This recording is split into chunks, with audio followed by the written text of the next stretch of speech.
This pillow gives you the greetings that I would like to give you. And I'm hugging it for comfort. Right, I am the War Privateer. I am Volthea's Mun.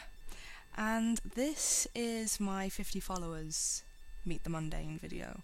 So you get to see me acting dorky on video. Aren't you honoured? Right, well, I'm English.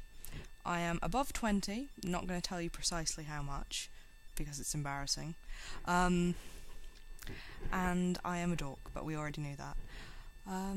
I have a few questions to answer, and while I'm looking for them, I will just go ahead and tell you that this is like the 4th time I've recorded this video, because none of my devices were working. My Kindle died, and this laptop apparently would not record anything. It's my flatmate's and I have borrowed it, and he's being very kind and playing on his DS in the corner instead. So, thanks flatmate. Right, questions. I had a few on animation, and this laptop's making a strange noise, but we'll ignore it and carry on. Fervid Blaze, which is Firion for all of you who do not know, put my teeth in, asked me how long have I been doing animation and how did I learn it. I learnt it by going to university and college. I started when I was 16 and I've been doing it collectively for about 4 years now. Did it for 2 years, took a few off, and then did a couple more. In Canada and England respectively. I had to stop in Canada due to lack of money and a mid-teen crisis, which was unfun. Very unfun. The next question is from Burmasian Dragoon Freya. I'm sorry, I cannot speak tonight. You should have seen the other tests of this video. They were perfect, and they wouldn't record. And she asks, tips on animation. I'd love to learn to animate, so I've been drawing doodles every day. What made you start, and are you doing original works? Tips on animation. I could make a 2-hour video on just animation tips. I could go on and on and on and on and on and on. Basically, get the Animator's Survival Kit. It is a brilliant book that every animator should own. I don't own it, I steal it from friends. But you should buy it, and you should buy The Illusion of Life. They're both by Disney animators, and they have pretty much everything that you could ever want to know about animation in book format. But as for actual practical tips, timing is the most important thing in the universe, and always follow the principles of animation, which I have momentarily forgotten. Tom, what are the principles of animation? Everything. That's helpful. I know timing is one of them. There is squash and stretch, action, overshoot, settle, and anticipation of an action are the huge things because nothing looks right without them. And stay on model is a really big one, because if you change your character as you're animating, it shows badly, really badly. But I couldn't do that for the first 2 years of animating, so everything kind of jumped and jiggled and shrank and grew, and it was a mess. It was horrible.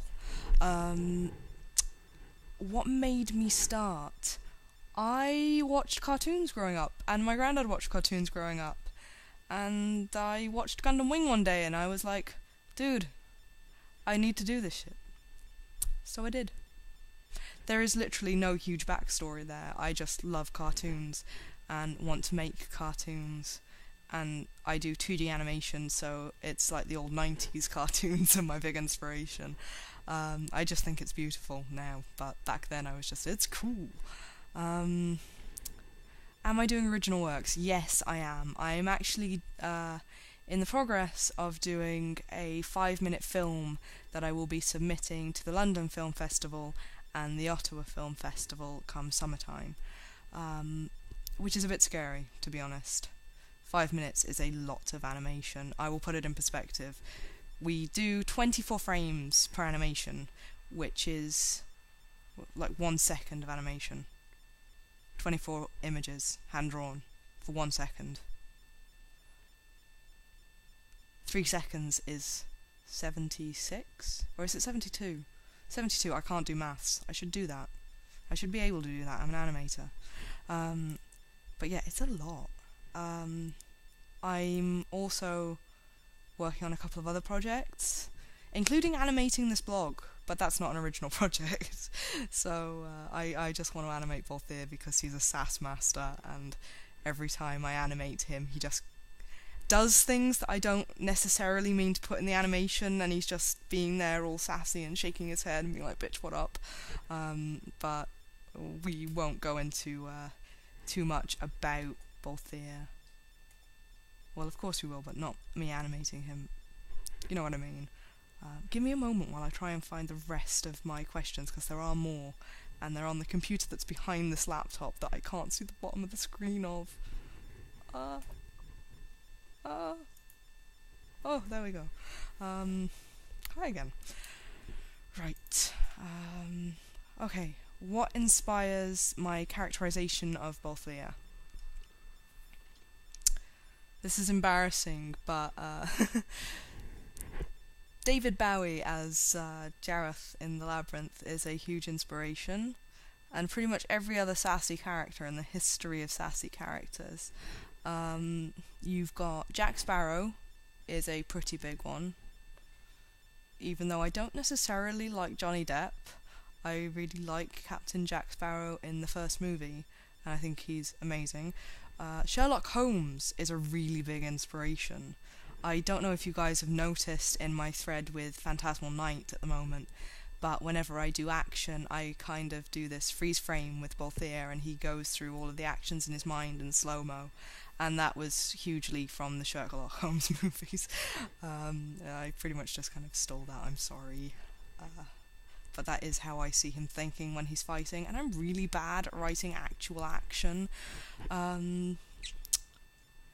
What are the nuances of Volthir that you enjoy most? The fact that he's a little shit, basically. He is the troll of Ivalice, and I can get away with everything on his account. Like, it's pretty much become my personal mission in life to piss off Gabranth. Nothing makes me cackle quite as hard as really getting to Gabranth. Livy can attest for that, because seriously, I think I spent about half an hour the other day, possibly even an hour, just making lewd jokes at Gabranth on Skype. It was fun. It was fun. I'm pretty sure that a lot of it was not safe for work, but it was hilarious. Are there any other muses you have that are bugging you for attention? Yes. There are so many in my head that I couldn't juggle the accounts if I tried. There's Volthir, of course, and then there's Kyrie, who is on Tumblr as well, and those are my two main Tumblr muses. Then I have Squall, who is another little shit, because I love his monologuing, and I just monologue forever, internally. It gets a little bit old, I imagine, if you read my writing. It's all in italics of just Squall bitching in his head. It's fantastic. I also have Link from The Legend of Zelda, who is trying to claw his way out of my head and onto Tumblr. And I have Sheik from Legend of Zelda, who is trying to do exactly the same thing, and it is really hard to dissuade these guys, especially because I'm playing Ocarina of Time at the moment with my flatmate, who is sitting in the corner still on his DS. Who else do I have? Because there are a few. I used to have a Gabranth muse, and then I met Livy, and she just does Gab so well that there is no point in me having a Gabs muse at all. Ever. Again. That's a little depressing. But oh, I have a Sora muse. He's very chipper and incredibly evil in an innocent way. And this is because I used to do a lot of writing for Kingdom Hearts. So I have a Riku muse too, but Riku is more the character that I sit there and just coo over every so often. The baby is adorable. Most awkward dork for video games has ever seen. I love him. If animation wasn't a choice for you, what would you have taken instead? Oh, that's a toughie, but it's not really. When I was a kid, I wanted to be a marine biologist. And then I discovered that, there were things in the ocean that could bite your toes, and that dream fell flat. And I actually entertained the idea of being a police officer for a couple of years. I lost all the weight, I got fit and everything, and then I got to the point where I had to shoot a gun, and I could not do it. I just couldn't. I hate guns, which is ironic considering I'm ARPing a gunner. We'll forget that. And after that I went through a phase of wanting to be an archaeologist. I'm still really interested in archaeology and history. And I actually got as far as to getting into Oxford and turned them down because I decided I wanted to make video games instead. I am such an indecisive person. But recently I have discovered that if I wasn't doing animation right now, I would be doing physics, because I love it. Physics and thermodynamics. I was talking to a friend of mine who is actually on a bioresources and thermodynamics course the other day, and together we made a viable plan for how the straw could fly. And that was literally my greatest achievement in life, was equating Final Fantasy airships to fridges. It was fantastic for me. If anybody actually wants to know, I will explain the straw. But I would be talking about that for hours.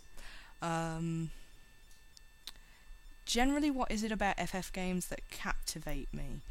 Not all of them captivate me. There are a couple that I really don't like. And for all that I love Squall, Final Fantasy VIII is one of the ones that's really hard for me to get into, because the characters aren't very relatable. I mean, don't get me wrong, I love them, but it's incredibly hard to get involved in the storyline in that, unless you're already heavily invested in the characters. But yeah, I mainly play Final Fantasy for the story and the characters, because they feel incredibly real to me. They feel like actual people and events that could happen, regardless of how fantastical the setting is. I love 10. Auron is amazing.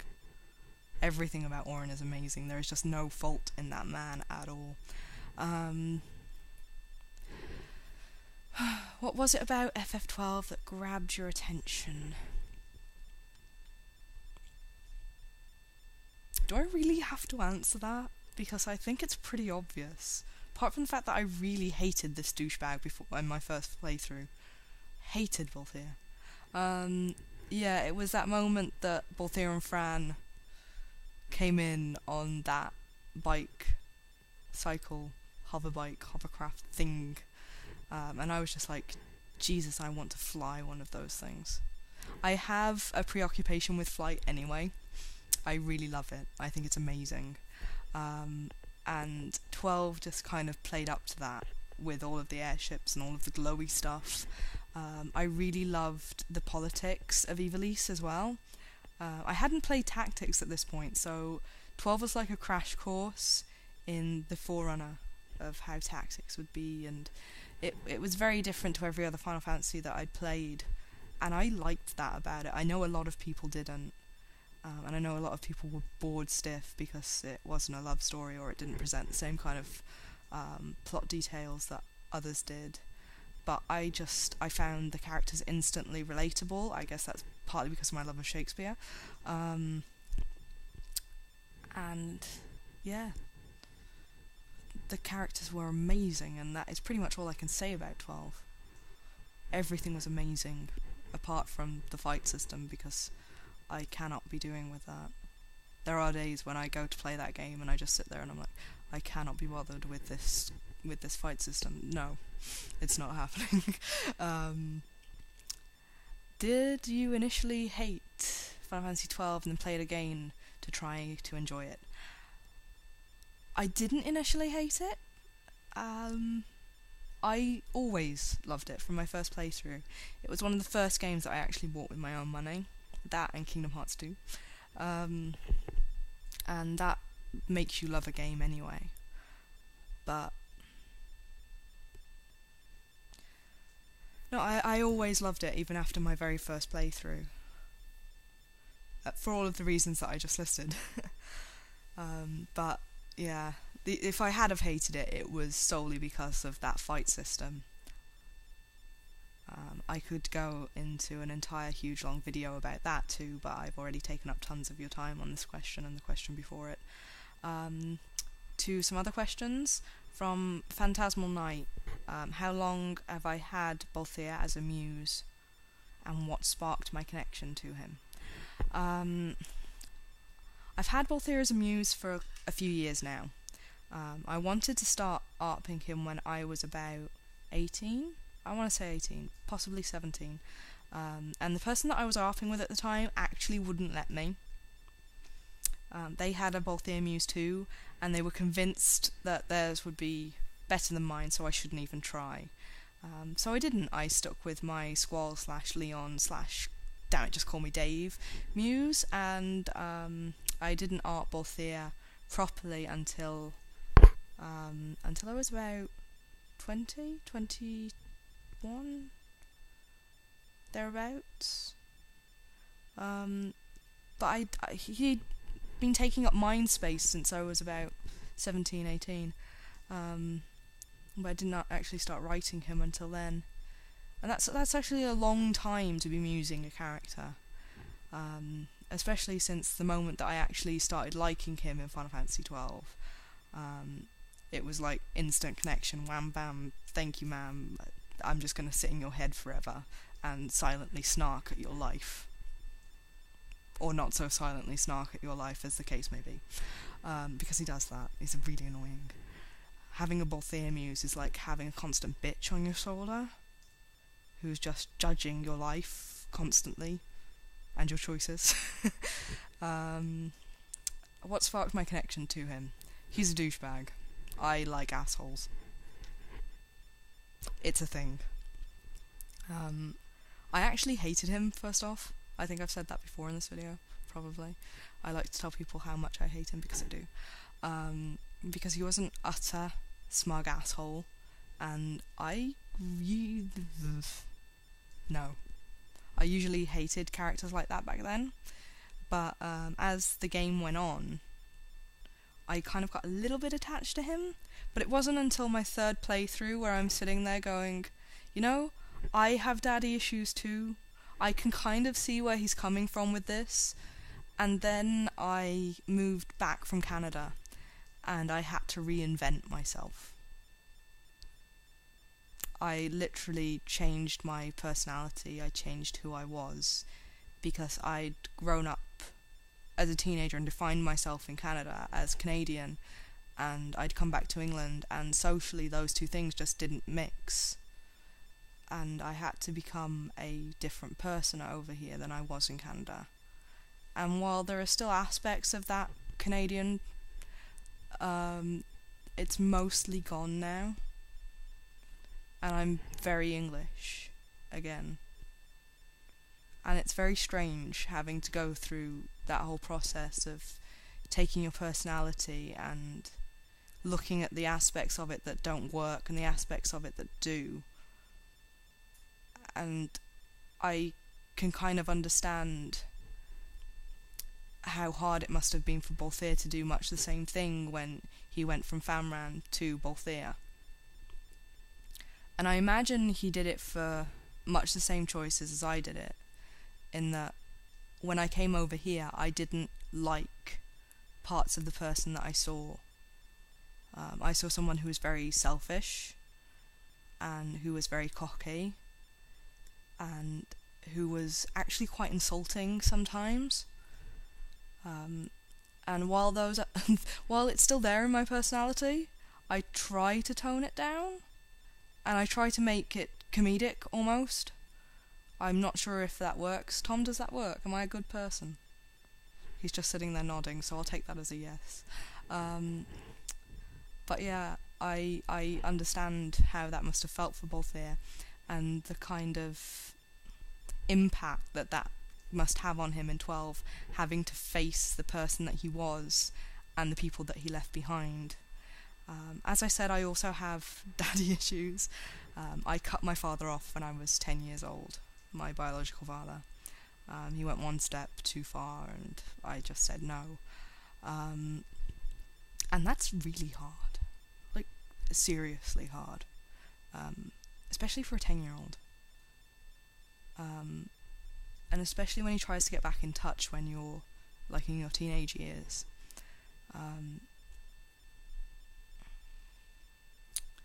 So I can understand the hate there. Because for a long time after, you don't stop loving them. And that is very strange. And it's very scary.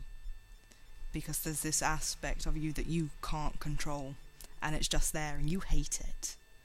But you can't stop it. And I imagine that's very much what Voltaire faces in 12. I also get along with his sense of humour, actually. That's probably a very bad thing. I am a shameless flirt, so I've been told. Am I? You're shaking your head no? I've been told that. Charlotte tells me that all the time.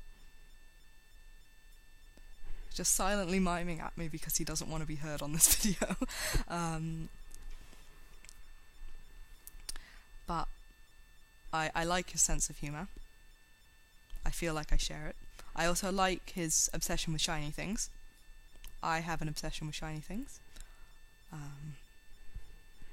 I would show you some, but they're all like shining somewhere else apart from the crystals on my desk, and the limestoney thingy on my desk, and the other 20 gazillion trinkets that are around this living room that are mine.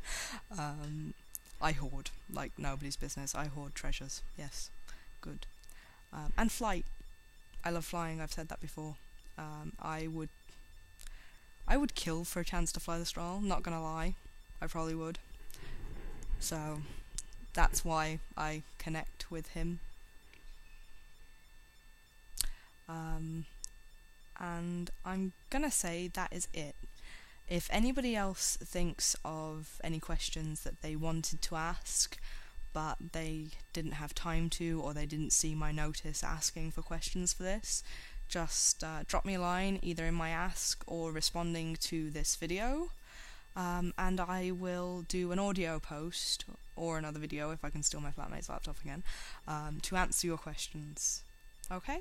This is the War Privateer, out.